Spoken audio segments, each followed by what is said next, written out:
నమస్తే అండి. ఇది మా ఊరు రైతులు పండించే కొత్తిమీర తోట అండి ఇది. ఈ కొత్తిమీర తీసుకోవడానికి చాలామంది వ్యాపారస్తులు ఇక్కడికి వస్తారండి. వీళ్ళు ఆర్గానిక్గా పండిస్తారండి, ఎలాంటి కెమికల్స్ యూజ్ చేయకుండా. మేము కూడా ఇక్కడే తీసుకుంటామండి. చాలా బాగుంటుంది. ఇలాగే అందరూ న్యాచురల్గా పండిస్తే చాలా బాగుంటుంది కదా.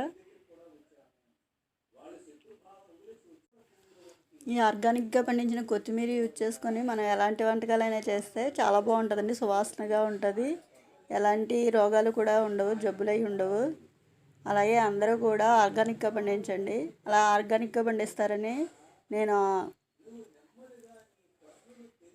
అలాగే అలాగే ఆర్గానిక్గా పండిస్తారని నేను కోరుకుంటున్నానండి.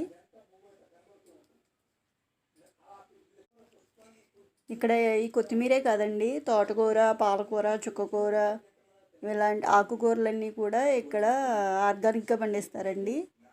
అందరూ కూడా ఇలా ఆర్గానిక్గా పండించాలని నేను కోరుకుంటున్నాను. మీకు నేను చెప్పిన విధానం కనుక నచ్చినట్టయితే కనుక లైక్ చేయండి, షేర్ చేయండి, సబ్స్క్రైబ్ చేయండి.